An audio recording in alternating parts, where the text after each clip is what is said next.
when it comes to this industry, you're going to naturally find what you are good at, and then you need to capitalize on it. There's a couple things I want to talk about that are key off or piggyback on what Dave said. First of all, when it comes to this industry, one is none, two is one. If you are working with a client as either executive protection, close protection, the best executive protection agent is going to be somebody that knows how to avoid hostile situations at all costs. It's going to be that person that can dig in and understand the intel, know the threats, know how often threats come in for this client. If you have a client or somebody that wants to be your client that has an assassin or a hitman after them, don't take the case.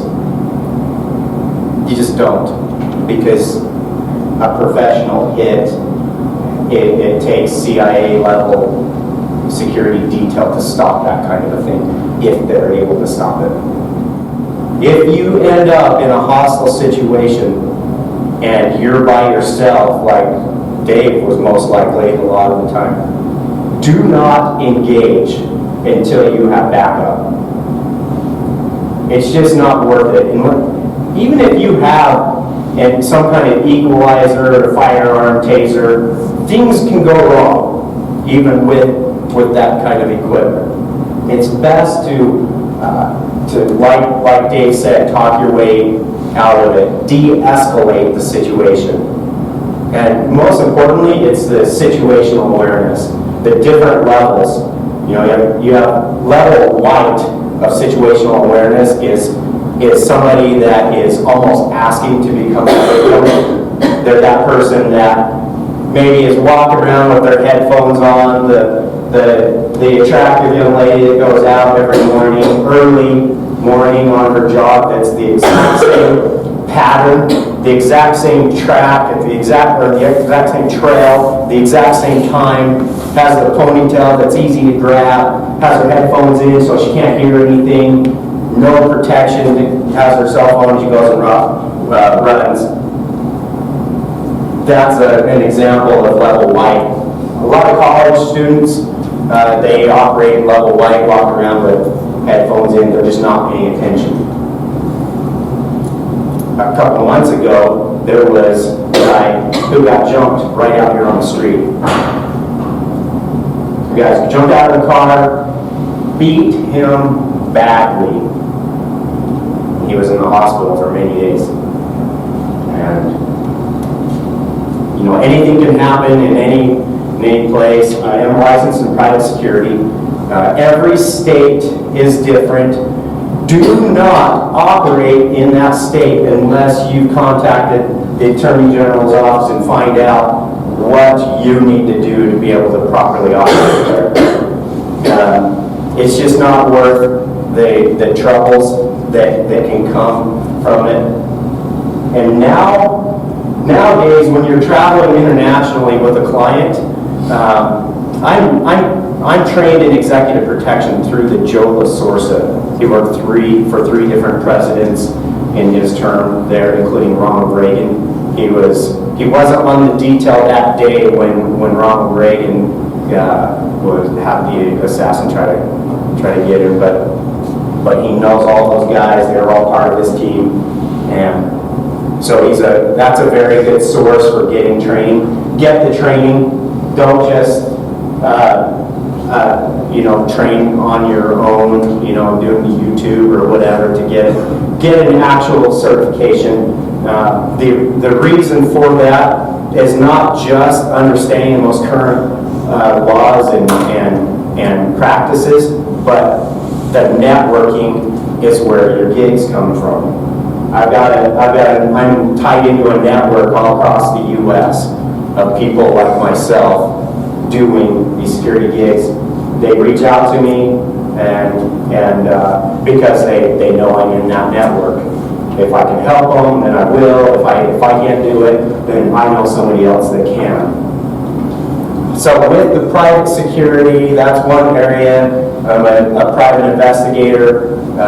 Dave actually helped me get my start in the private investigation field. And I quickly discovered that surveillance was my specialty. I was very good at covert surveillance. And I've had, I don't know, over 150 surveillance investigation cases from San Diego to Denver. And part of that extra training came from G4S, which is one of the largest companies in the world. They're mostly known for security guards, but they have a compliance and investigation division which they focus on private investigation. So, and contracts that way. I'm also bail enforcement, which is going after people who are fugitives. We have a great team. We've picked up a lot of fugitives in the last 6 months, and we're out right now. And like Dave was saying, it's either really boring or really exciting. Take the time when it's boring to train. You cannot train enough, and just always be ready for those hostile situations.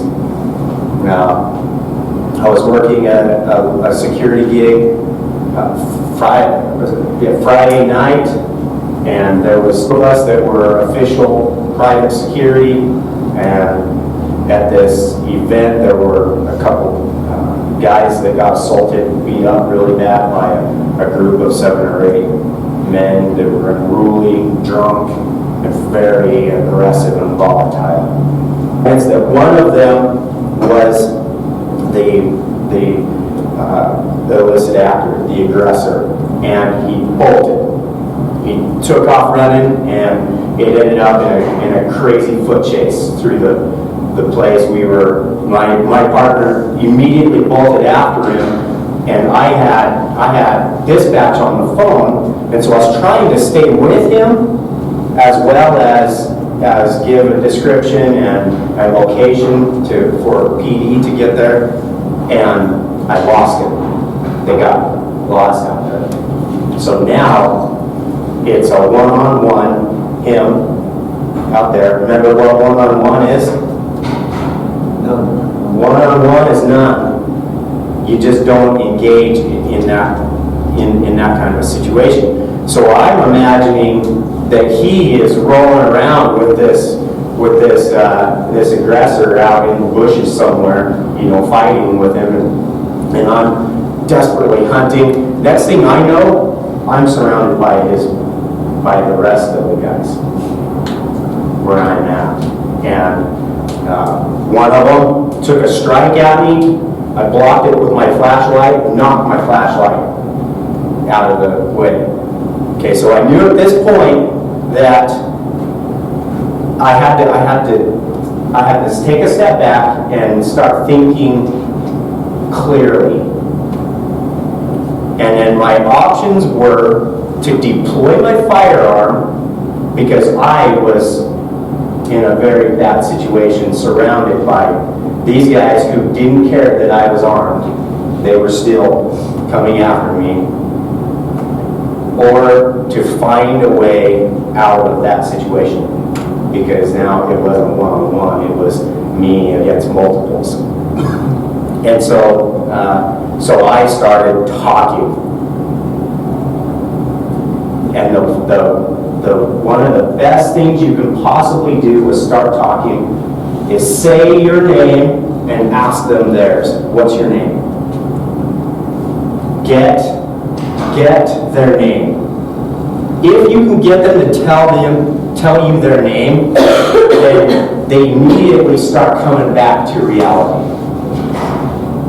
Okay, so I start talking to him. Obviously, he wasn't going to tell me, but I could immediately feel the hostile situation beginning to de-escalate, and it bought some time, because they were kind of thrown off. They were expecting me to get hostile back at that moment. And right as he was about to start saying, talking, then my guys showed up. And then they bolted again.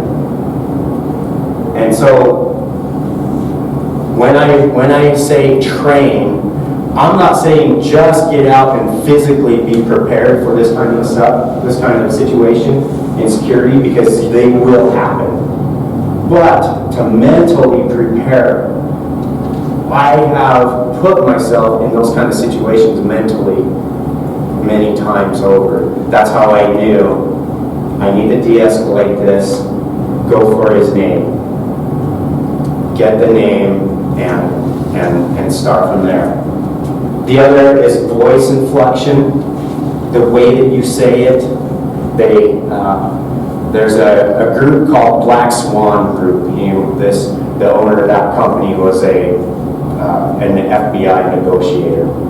And he teaches that when you're talking to somebody in a hostile situation, use the late night radio voice. The guy that talks soft, and use that voice.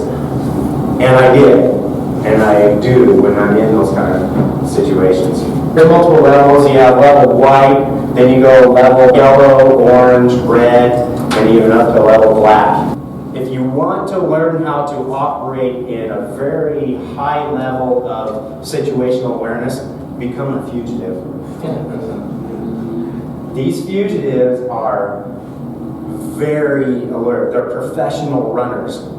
And so we have to be very good to find them because they don't want to be found. And you use a lot of CIs, and so they're always looking behind their back. They don't know when they're going to be caught. And when we catch them, it's almost always completely off guard. They didn't expect it.